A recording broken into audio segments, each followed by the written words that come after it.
Et puis, je voulais t'interroger, tu parles souvent de ton double, ton personnage de Trobéris. Donc, Trobéris, c'est une forme féminine de troubadour en Languedoc, donc c'est la région de laquelle tu es issu, est une poétesse et compositrice d'expression occitane ayant vécu dans le sud de la France au XIIe et XIIIe siècle. Donc, on en revient un peu au Moyen-Âge. Absolument. Hein. Ouais. Et donc, est-ce que tu as créé ce personnage pour échapper à une contemporanéité trop difficile, une réalité trop plate, trop absurde, trop décevante? Est-ce que tu veux redonner de la joie et réenchanter le monde? Et l'art réinitialise-t-il la vie, quelque part? C'est un peu notre rôle d'artiste d'enchanter le monde. Ben, je pense que Trobéris, elle est venue comme une forme de résistance, en fait. Parce que, si tu veux, dans ce monde, vraiment, c'est vrai, par rapport aux guerres, par rapport... Et puis, surtout par rapport au fait que je voulais, moi, être vraiment presque protégée, enfin je ne sais pas, parce qu'elle est venue comme ça, par ce petit personnage qui est très enchanteur et surtout qui a beaucoup de pouvoir. En tout cas, le pouvoir, moi, quand j'ai Trobéris avec moi, j'ai l'impression que c'est mon gris-gris. Et pour résister, finalement, à cette déliquescence du monde, à cette forme de monde qui est dominé toujours par le pouvoir. Et Trobéris, c'est quand même une poétesse et c'est aussi une forme de résistance du féminin aussi. Oui. Donc voilà, je suis quand même dans cette histoire du féminin.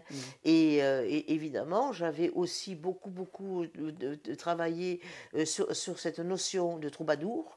Un, parce que je suis de là-bas. Deux, parce que j'aime énormément Jacques Roubaud. Et Jacques Roubaud est pour moi un très très grand poète et un très grand philosophe. Et qu'il a, tu peux nous dire qui c'est? Et qu'il a écrit. Jacques Roubaud, c'est un poète et philosophe.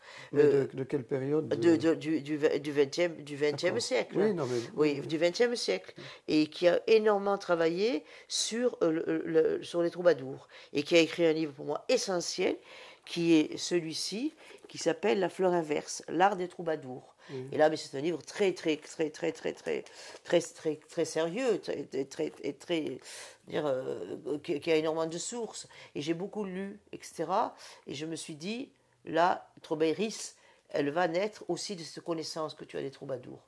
Et donc, j'ai appelé ce personnage Trobéris par rapport au fait que je me suis incorporée dans cet art, parce que je pense que, en ce qui me concerne, toutes mes sources, c'est pas l'art contemporain. C'est tout ce que j'ai ingurgité dans mes voyages, etc., dans mes visites de musées, aussi bien le Quai Branly, etc., que le Musée des Arts Traditions Populaires. C'est-à-dire que mes sources, elles sont un peu comme Picasso, ailleurs que dans ce que je vois de très contemporain.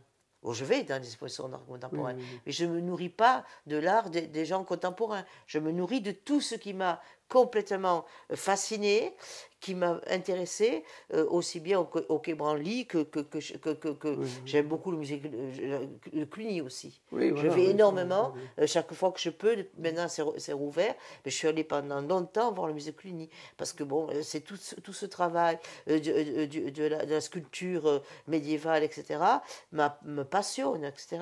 Donc, je me suis nourrie de ça.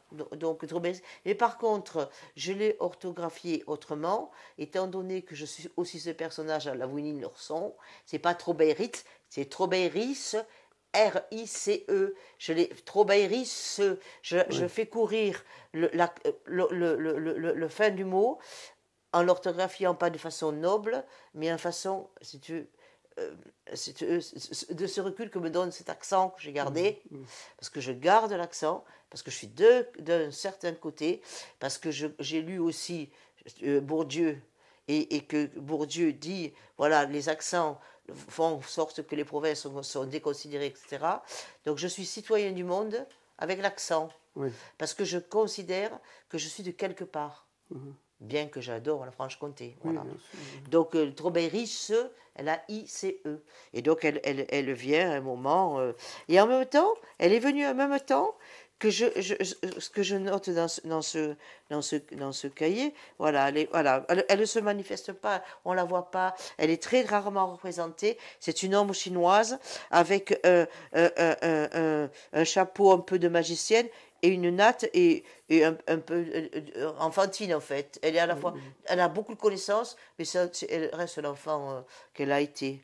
C'est à ce moment-là que Strawberry s'est manifestée en ombre chinoise, sans âge, seulement un long nez, une natte de petite fille retenue par un nœud et un grand chapeau d'homme savant. Dans ma dérive, elle revenait pour me montrer le chemin.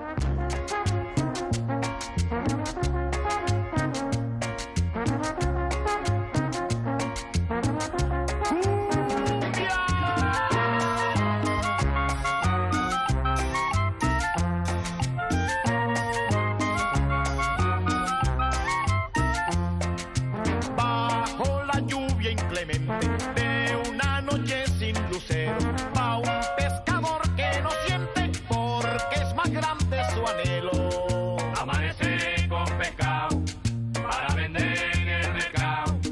Amanece con pescado para vender en el mercado.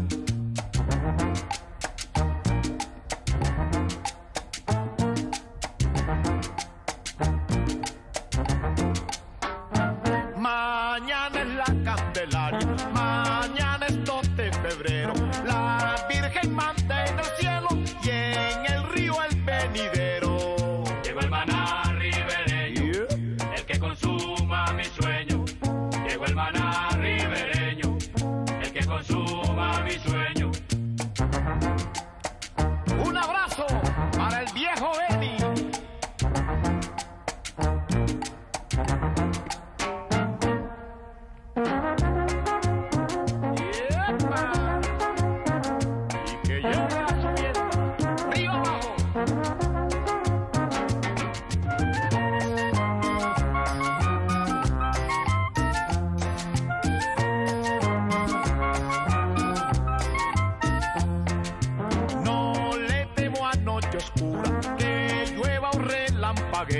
Mi lucero son los peces que en mis redes patalen. Cuando pase la subienda, te queda plata pa' tienda, con el pescado que venda. Cuando pase la subienda. Ahí está el saborcito. Abre tu atarraya.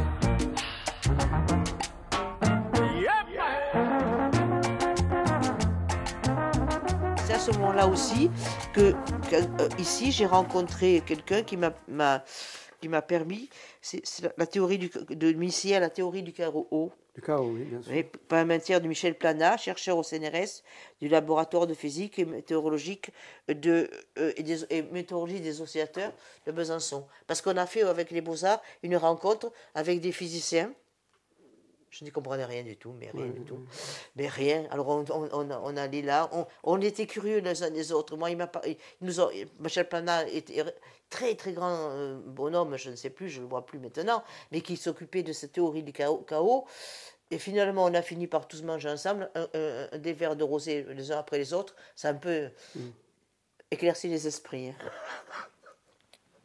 Voilà, théorie du chaos, c'est quelque chose qui m'intéresse, mais que je ne comprends pas. Donc voilà.